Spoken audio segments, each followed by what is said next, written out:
सन 1825 भारत में अंग्रेजों का शासन तेजी से फैल रहा था, मगर देसी इलाकों में अब भी कई ऐसे गुट सक्रिय थे जिनकी सत्ता ब्रिटिश हुकूमत तक नहीं पहुंच पाई थी। इन्हीं में एक था ठगों का संघ। ये कोई मामूली चोर नहीं थे, ये थे काले वस्त्रों में चलने वाले, मीठी बातों से दिल जीतने वाले, मगर मौत को गले लगाने जैसे खतरनाक लोग। इनका मकसद था धोखे से मारो, मगर कभी खुला वार मत करो।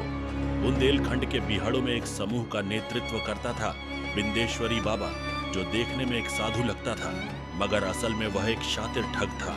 उसके साथ 30 से 40 लोग होते थे जो गांव-गांव जाकर खुद को साधु, व्यापारी, तीर्थयात्री बताकर लोगों का भरोसा जीतते और फिर मौका देखकर लूट-पाट कर गायब हो जाते। बाबा की खासियत थी भरोसा जीतने की कला। उसका कहना था, जिसने भरोसा जीत लिया उसने खजाना जीत लिया। एक बार उनका जत्था झांसी के पास एक गांव में पहुंचा। बाबा ने खुद को काशी से आए एक तपस्वी के रूप में पेश किया। उसके साथ वाले लोगों ने गांव वालों को बताया कि ये बाबा वर्षों से तपस्या कर रहे हैं और जो भी इन्हें भोजन कराता है उसके घर में सुख शांति आती है। गांव वालों ने बाबा के लिए बड़ा भंडारा रखा।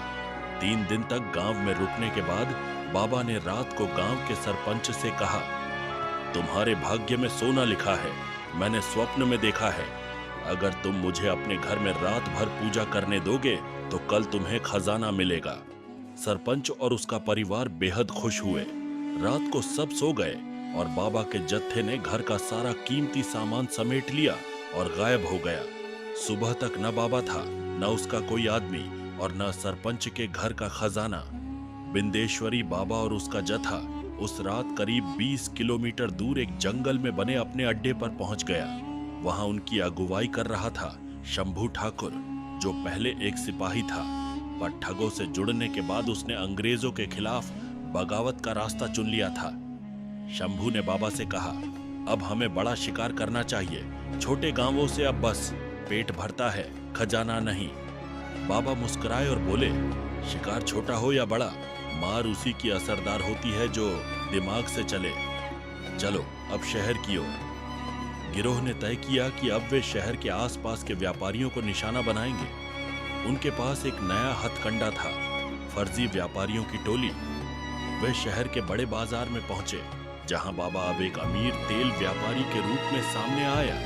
उसके लोग नौकरों और व्यापारिक भागीदारों के रूप में उसके साथ थे।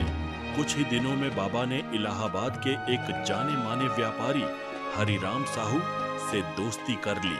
हरिराम बेहद ईमानदार था, मगर सीधा साधा और भरोसे वाला। बाबा ने धीरे धीरे उसे विश्वास दिलाया कि वे दोनों मिलकर एक साथ व्यापार कर सकते हैं, खासकर गुप्त सोने के तेल की डील, जो सिर्फ चुनिंदा लोग जानते थे। छठा जाल में फंसना हरिराम साहू को बाबा की बातें सुनकर लालच आ गया। उसने अपने घर के पीछे गोदाम में कुछ सोने की मूर्तियां छिपा रखी थी, जो उसके पूर्वजों की धरोहर थी। बाबा ने उसे लालच दिया कि वो उन मूर्तियों से कई गुना ज्यादा मुनाफा कमा सकता है। एक रात हरिराम ने बाबा को अपने गोदाम में बुलाया और मूर्तियां दिखाई। बाबा ने कहा, इन्हें मैं बनारस ले जाकर तंत्र मंत्र से शक्तिवान करवाऊंगा, फिर इनका मूल्य दुगना हो जाएगा।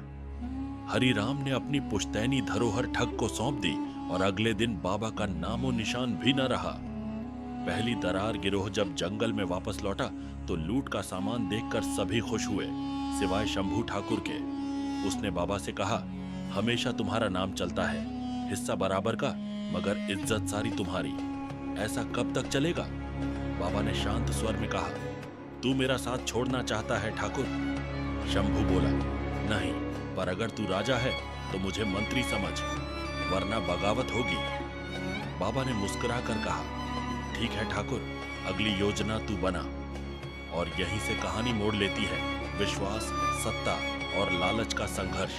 शंभू ठाकुर अब सिर्फ एक सिपाही नहीं रहा था, वह सत्ता का स्वाद चख चुका था और अब उसे पूरी थाली चाहिए थी। उसने बाबा के सामने एक योजना रखी।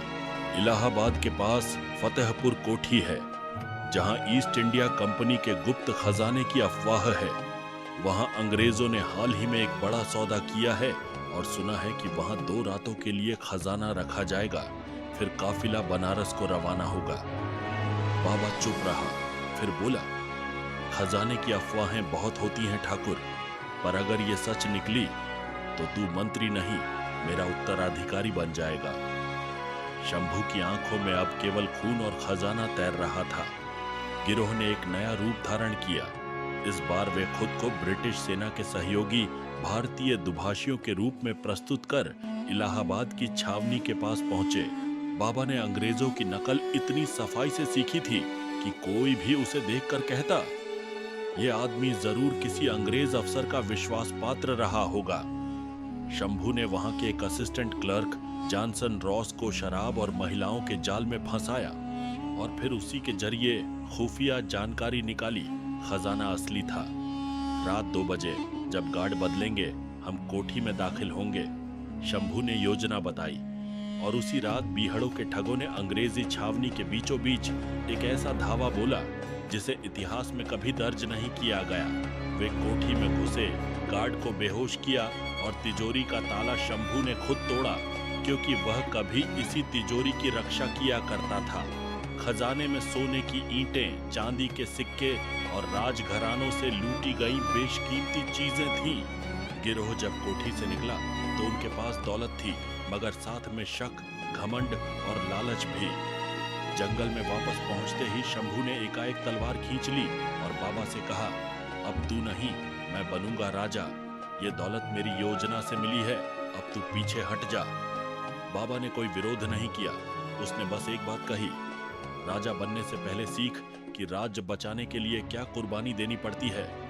शंभू ने ठहाका लगाया, मगर अगली सुबह उसकी नींद तब टूटी जब उसके सबसे वफादार साथी नाथू और रघु गायब थे, और साथ में खजाने का बड़ा हिस्सा भी।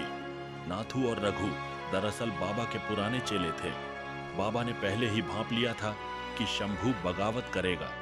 उसने चुपचाप अपने सबसे भरोसेमंद लोगों को खजाना ले जाने की जिम्मेदारी दी थी। जब शंभू ने बाबा को फिर खोजा तो पाया कि वो जंगल में नहीं बल्कि एक नया जत्था बना चुका है और अब वह गंगा के रास्ते बनारस की ओर जा रहा है। शंभू अकेला था। उसके पास तलवार थी मगर दिशा नहीं, सत्ता थी पर साथी नहीं। बाबा बनारस में अब एक साधु नहीं बल्कि एक धनी दानवीर व्यापारी था। उसके पास नाम था, दौलत थी और सबसे बड़ी चीज एक नया संघ। पार्ट 2 के लिए कमेंट करें।